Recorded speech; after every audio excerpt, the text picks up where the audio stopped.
up quite the sweat and let it down. And bring it down a little bit.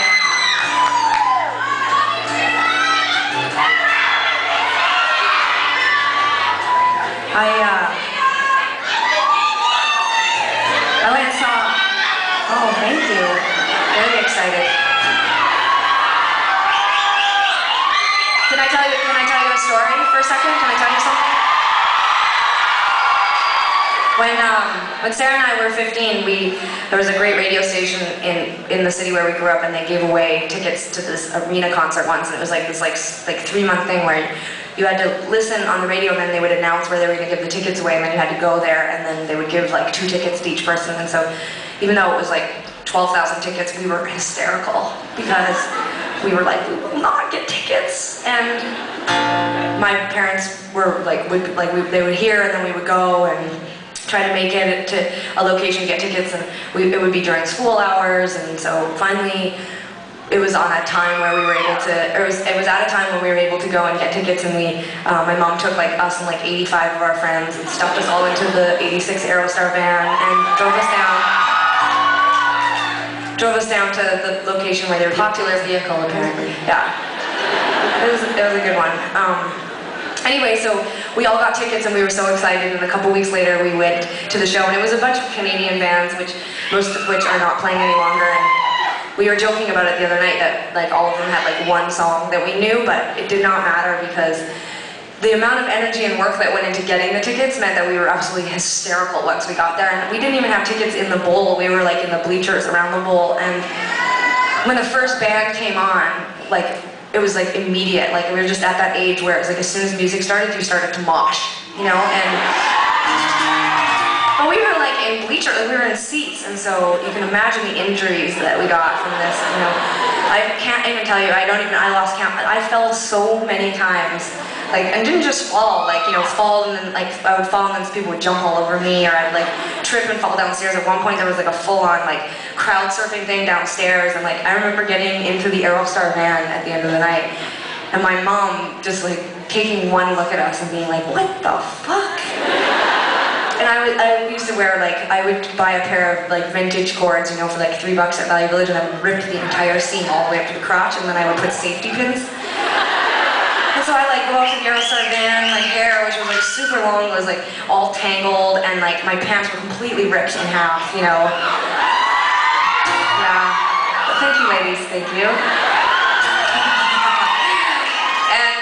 And my mom, like, she was such a trooper. She just, like, totally appreciated the enthusiasm we had, and, you know, she would pick us up, and we'd all, you know, maybe have been doing a little bit of this and a little bit of this, and she would put, like, Sinead O'Connor on, like, so loud, and it'd be like, there is no other choice for you to burn out, and we'd all be like, woo, like, just, like, totally fucking baked and drunk, and anyway. Yesterday we went out to the side of the venue, some of you were there, and we said hi, and I was thinking afterwards about that, like some of you that had been sleeping out there, and yeah, you're mental, but it's cute, but I was thinking like, fuck, like we were just like that. I mean, my parents let us sleep in a parking lot once for tickets, and then okay, but just when my mom let us sleep in a parking lot. Well, she slept there too. She slept in the van. In the 86 Aerostar van. And when people found out, like at first we were really embarrassed, like we didn't want anyone to know that our mom was in the van, and it was a cool van, like it wasn't like a tinted window, like kidnap van or anything.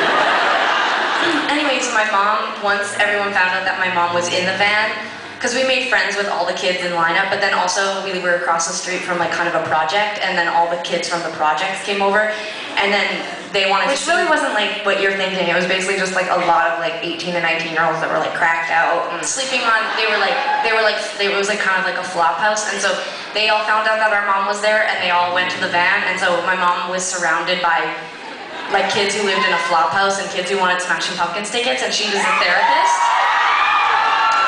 My mom is a social worker / therapist, and so she started giving counseling, and all I remember was that kids were like admitting that they had just had an abortion, and kids were like, I'm on PCP, and my mom was like handing out numbers for crisis lines and stuff, and I was like, Mom! I just remember going over to the van, like it was for an arena, you know, and I mean, they were popular, it was the Melancholy Tour, and like, people were stoked, yeah, I was super stoked. But I just remember kept going over to my mom's van and like getting like, I was so teenage angst, and I kept being like, what if we don't get tickets? And my mom was like, I mean, you're 8th in line. You know, there was no internet. I mean, we were gonna get tickets, and we got up there, and we got choice seats. Like we could choose whatever we wanted, and we didn't even choose to be on the floor. We like picked like farthest away from the stage for whatever reason. We were so like just like totally out of it from having slept in this parking lot that we didn't even pick good seats. And I remember the day of the concert as we flooded in, and the people at the gates kept being like, no, you keep going that way, you keep going that way, you keep going that way. And we were like, fuck, this seems like we're really far away. And we were. And when the concert finished, there was probably like 15 of us that went together, and we wouldn't get out of our seats. And like I remember Sarah crying, and finally the people at the arena came over, and they were like, out now. And I just remember being so excited about that, and we just, loved them so much. So anyway, that was like a 15-minute story to just tell you that we really appreciate you guys being here and being so into music, because we're sort of the same. We're kind of mental, so anyway. Hey, did you know that? Back to music. Well, there's someone in the room tonight who was at that concert. No, that with us. No, I guess I didn't think of it. That's true. It's a good story because there was a witness. There was a witness. A participant, so yeah. Anyway, this next song is not about that. So. But maybe we should dedicate it. We should dedicate it. Okay, why don't you dedicate your songs when it comes to be your turn? You know what? Just because you said that, I'm going to dedicate it on behalf of Tegan. This is for Shannon. This is for you, Shannon. This is for Shannon. Cried so hard that you pushed me further away. Screamed so loud you called the police on me. I got some